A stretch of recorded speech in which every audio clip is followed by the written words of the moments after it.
Doctor Satish ji. प्रणाम गुरुजी। गुरुजी, मेरा मन जीव जंतु पशु पंछियों की सेवा में ही ज्यादा लगता है। मैं अपनी हाँ, कमाई का ज्यादा हिस्सा इसी पुण्य में हाँ, लगाता हूँ। बहुत अच्छा, बहुत अच्छा है। अहंकार रहित होकर सेवा की जाए तो भगवान की ही प्राप्ति हो जाती है, क्योंकि हर पक्षी पशु के रूप में भगवान ही है। नामदेव जी महाराज कुत्ते में भगवान को देखो प्रकट किया ना। भगवान एक बार श्री एकनाथ जी महाराज गंगोत्री से गंगा जल लेकर बहुत से भक्तों के साथ रामेश्वर चढ़ाने जाते थे। प्राय भक्त लोग ऐसा करते हैं कि गंगोत्री से गंगा जल लेकर रामेश्वर में चढ़ाते हैं कांवर में लेके। ऐसे ही वो जा रहे थे, जब रामेश्वर जी के पास पहुंचने वाले थे तो देखा एक गधा प्यास से तड़प रहा है, मतलब ऐसा दिखाई दे रहा है। तो उन्होंने विचार किया कि रामेश्वर जी में तो सब जल चढ़ाते हैं और ये प्यासा इसे कोई पिलाएगा नहीं। गंगोत्री से लाए थे रामेश्वर जी के लिए, नजदीक गए और गोद में गधे का सर लिया और हर हर महादेव करके पूरी गंगा जली जे ही गंगा जली पिया। तो और जो साथी थे सब हंसने लगे, यार मतलब इतनी मेहनत करके वहां से लाए और पास ही आ चुके थे रामेश्वर के, वहां नहीं चढ़ा, एक गधे को पिला दिया। वो तो रामेश्वर जी गए और वहां रामेश्वर आ गए।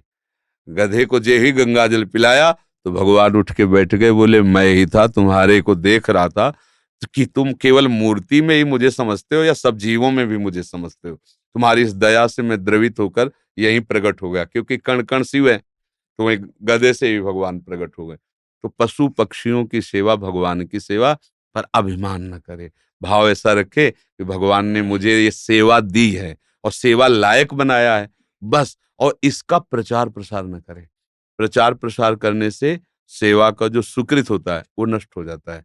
जैसे आप यार मित्रों से और बहुतों से कि हम तो ऐसा करते हैं, हम मतलब ये बात जैसे आप संत से या गुरुजनों से कहे तो बात अलग होती है। बस इसके बाद फिर इसे गुप्त अगर कोई कहे भी कि सुना है कि आपने पक्षियों की बहुत सेवा करते हो, अरे हम अपनी ही सेवा नहीं कर पाते, पक्षियों की क्या। मतलब उसे हमें दबाना है। हमसे पाप बन जाए तो कह देना है, पुण्य बन जाए तो छुपा लेना है। पर अपने लोग उल्टा करते हैं, पुण्य बनेगा तो पोस्टर छपवा देंगे और पाप बनेगा तो कसम खा लेंगे कि किया ही नहीं है। यही हमारी दुर्गति का कारण बनता है। अगर हमसे कोई गलती हो गई और कोई पूछे आपसे गलती, तो हाँ हो गई, अब दंड मिले या जो, तो वो नष्ट हो जाएगा। जहां आपने हाँ कहा तो पाप नष्ट हो जाएगा। अगर सभा में खड़ा होकर के स्वीकार कर ले तो दंड मिले ना मिले उसका पाप नष्ट हो गया। और हम सभा में पुण्य को कह सकते हैं, पाप को नहीं कह सकते, देखना है नहीं। तो अपने इस पुण्य को छुपाओ और पशु पक्षी में भगवत भावना करो। जब उनको दाना डाल रहे हो या फल जो भी, जैसे पशु पक्षी हो, तो भाव करो, हे भगवान आप इन सब रूपों, और बढ़िया पुण्य बन जाएगा और बड़ा लाभ मिल जाएगा। और हे भगवान आप इन रूपों में आके सेवा स्वीकार, नाथ हम पे प्रसन्न रहो कि हम सदैव आपकी सेवा करते हैं। भक्ति हो गई, इसी से भक्ति हो गई, सब में भगवान के दर्शन की भावना बनने लगेगी। ठीक है। पर कभी गलत धन कमा के सेवा की भावना मत रखना। मान लो चलो 1 लाख रुपए हम गलत करके ले रहे हैं तो 10,000 की सेवा, वो ठीक नहीं है। ईमानदारी से कमाओ, धर्म से कमाओ, और फिर उससे अगर 10 रुपए की भी सेवा करोगे तो बहुत बड़ी सेवा मानी जाएगी। 10 करोड़ सेवा बेईमानी से वो तुम्हारे लिए बिल्कुल बेकार है। और 10 रुपए की, गरीब की एक रोटी जितना पुण्य देगी ना, राजा का उतना पूरा धन का खजाना नहीं। क्योंकि वो मेहनत से करके, और 4 रोटी में 3 में परिवार चलाया, अपने हिस्से की दे दिया दूसरे को, बहुत बड़ा दान हो गया। तो दान का ये भी स्वरूप समझना है कि गंदे आचरणों द्वारा, बेईमानी द्वारा नहीं, धर्म से कमा करके। एक बार राधा बाबा ने भागवत सुनी तो एक ब्राह्मण आते थे, श्रद्धा से सुना। अब दक्षिणा देने की बात आई तो बाबा ने कहा हम तो सन्यासी हैं, क्या दक्षिणा दें। कहा बड़े बड़े लोग बैठे थे, जिसके पास पवित्र धन हो 125 हमें दे दो। किसी की हिम्मत नहीं निकालने की, क्योंकि बाबा बिल्कुल सत्य पे प्रतिष्ठित महापुरुष का, पवित्र होना चाहिए, इन्हें दंड मिलेगा। तो किसी की हिम्मत, एक घास खोदने वाला बगीचे में जो काम करता है दौड़ के आया, बाबा हमारा पवित्र है। वह कैसे तेरा पवित्र, बोले घास खोदता हूँ, मुझे कोई 1,000 2,000 ले मिलते, 100 रुपया तो हम दे देंगे। बोले हाँ तू दे, 100 रुपया लिया, पंडित जी को दे के, ये है दक्षिणा। हाँ ये 125 125 करोड़ की बराबरी बिल्कुल नहीं हो सकती। वो 125 करोड़ बेकार, वो 125 रुपया अच्छा। धर्म से कमाओ और धर्म से सेवा करो, ये भगवत स्वरूप है। डॉक्टर हिमांशु सूरी जी, बठिंडा पंजाब से। महाराज जी, मेरा ये प्रश्न है, क्या ऐसे महापुरुष जिनका गोलोक वास हो चुका है, उन्हें गुरुदेव रूप में धारण किया जा सकता है? एवं अगर किया जा सकता तो कैसे? 7 वर्ष की आयु से ही संकीर्तन सम्राट स्वामी श्री मुकुंद हरि जी महाराज जी के भाव भजन गा रहा हूँ और उनसे बहुत प्रेरित और उन्हीं को अपना गुरु माना तो है। उनके वचनों का पालन करो, वो जो आज्ञा किए हैं जीवन में कभी तो बोले ही है ना। हाँ, उनके उपदेश पकड़ लो और जो नाम कीर्तन वो कर रहे थे वही नाम कीर्तन करो, वही नाम जप करो। जो भगवत प्राप्त महापुरुष हैं वो थे, हैं, रहेंगे, तीनों में बराबर होते हैं। ये भूत भविष्य वर्तमान काल जीव के लिए है, जो ईश स्वरूप होते हैं उनके लिए नहीं। वो थे भी, वो हैं भी, और वो रहेंगे भी। जो महापुरुष हैं, किसी को भी, जैसे भाई जी हनुमान प्रसाद पोद्दार जी, राधा बाबा, उड़िया बाबा, हरि बाबा, ये सब महापुरुष थे, हैं और रहेंगे। अब आप तदाकार करो तो उनसे बात भी हो सकती है। मिलन, जब भगवान से बात हो सकती है तो भगवत स्वरूप ही तुम आत्मा है ना। हाँ, तन्मयता धारण करो। बल्कि उनके भजनों की रिकॉर्डिंग की जैसे है उपदेश नहीं होता। हाँ, मतलब सब संतों का एक ही कथन है, संसार के चिंतन से अपने चित्त को बचा के भगवान के चिंतन में लगाना। बस बार बार नाम जप करो। जो भी नाम कीर्तन करते हैं ना, वो नाम कीर्तन पकड़ लो, अंदर से जपो और उसी का कीर्तन करो और उनको गुरु मान लो, हो गई बात। समझ रहे हैं? जी। और संतों का संग करते रहो, जिनसे आपका मन मिले, जिनकी बात सुनकर आपको अच्छा लगे और हृदय शीतल हो जाए, उन संतों के वचन प्रगट में सुनते रहो और नाम और गुरु भाव उधर रख लो। मनोज कुमार दिल्ली से। सदगुरुदेव भगवान, आपके चरणों में कोटि कोटि प्रणाम। गुरुदेव भगवान, पराये सभी शिष्य अपने गुरुदेव का मानसिक चिंतन करते हैं, लेकिन गुरुदेव वो परम सौभाग्यशाली शिष्य कौन से लक्षणों से युक्त होता है जो कभी कभी अपने गुरुदेव के चिंतन में भी आ जाता है? जिसका अस्तित्व खत्म हो जाता है वो कभी कभी नहीं, वो गुरुदेव में ही हो जाता है। जब तक शरीर और शरीर के भोग और शरीर संबंधियों से अपनापन है, तब तक गुरुदेव को हमने माना है। माना है जैसे सांसारिक किसी को हमने पिता माना, माता माना, रिश्ते नाते मान, उसी में एक और नाता मान लिया, गुरु। अब जिसने अपना अस्तित्व, अस्तित्व अहम में टिका होता है, जिसने अपना अहंकार गुरु जी के चरणों में दे दिया, अब जैसे आपकी आज्ञा वैसा ही हमारा जीवन है। आपका कृपा कटाक्षी हमारा मोक्ष मूलम गुरु कृपा। जिसने गुरुदेव को अपना अहम देकर सतत उनकी आज्ञा पर चला, तो गुरुदेव को चिंतन नहीं करना होता। गुरुदेव उसके हृदय में बैठते हैं, वो गुरुदेव के हृदय में सदैव रहता है। भगवान अपनी भक्ति के लिए कहते हैं, साधु हृदयमयी हम, साधु नाम हृदयम। मैं उनका हृदय हो जाता हूँ, वो मेरा हृदय हो जाते हैं। और सही पूछो तो वो गुरु स्वरूप ही हो जाता है। सच्चा शिष्य वही जो गुरु स्वरूप हो गया। जैसे प्रियालाल जिसको अपना परिचय दे देते हैं तो प्रियालाल मैं हो जाता है, उसमें कोई अंतर नहीं। जानत तुम्हें, तुम्हें हो जाई, सोई जाने जेहि देहु जनाई। जिसे वो जना देते हैं वो उन्हीं के मैं हो जाता है। ऐसे गुरुदेव का सच्चा शिष्य वही है जो गुरु स्वरूप हो जाता है।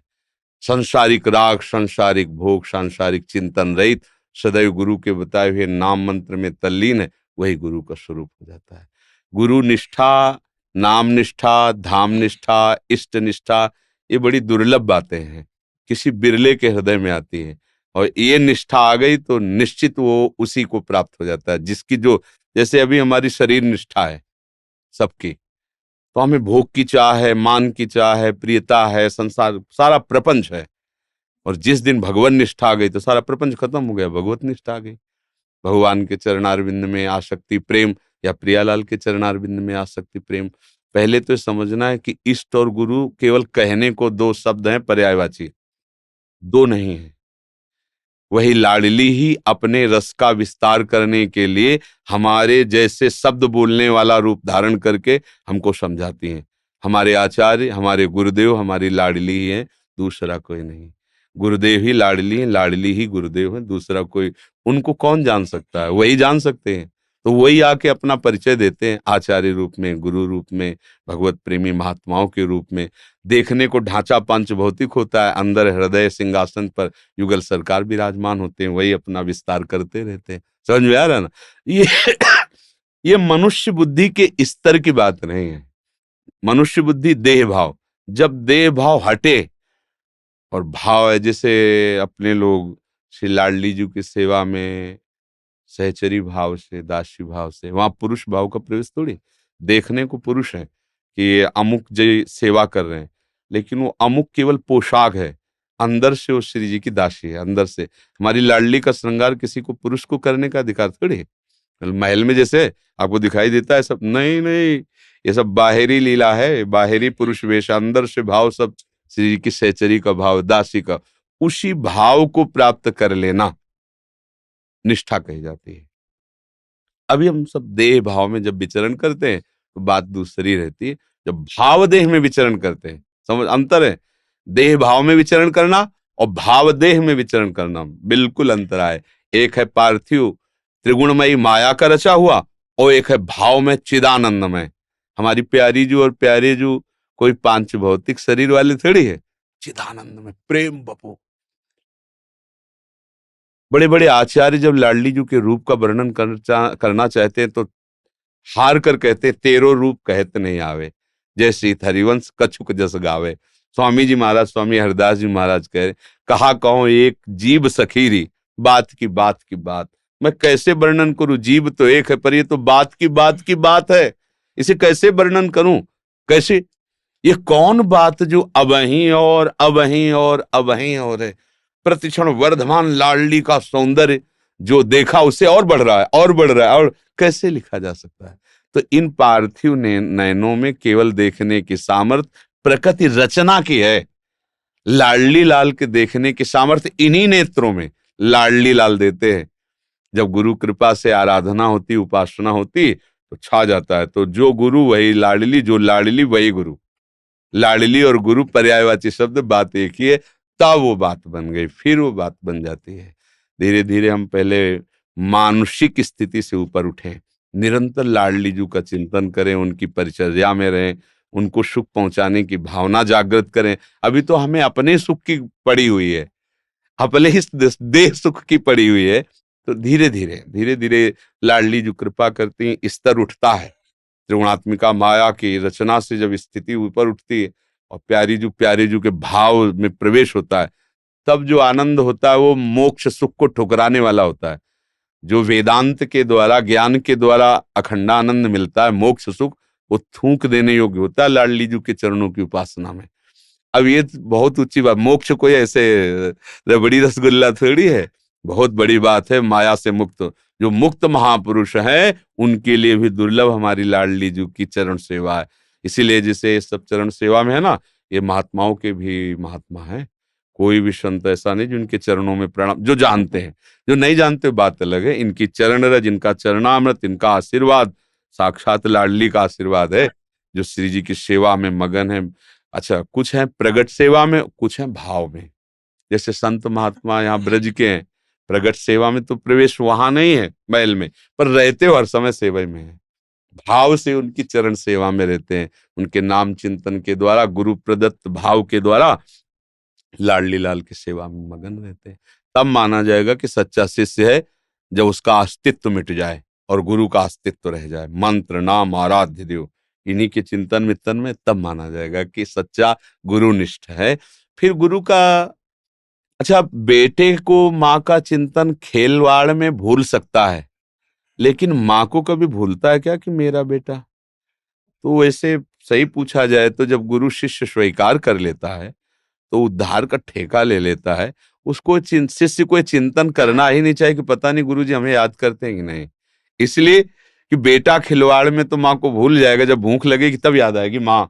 लेकिन माँ हर कार्य करते हुए एक नजर उस खेलते हुए बेटे पर रखेगी, कहीं ये अपना अहित न कर ले। ऐसे सर्वज्ञ सर्वत्र व्याप्त गुरुदेव तुम पर नजर रख रहे हैं, चिंतन की क्या बात है। बस ऐसा सोचो कि हर समय हम गुरुदेव के सीसी कैमरे के सामने हैं, हमारी एक एक चेष्टा गुरुदेव देख रहे हैं, तो बढ़िया निर्मल हो जाओगे, कोई गलत काम भी नहीं होगा, अंदर आनंद रहेगा कि गुरुदेव मुझे हर समय देख रहे हैं।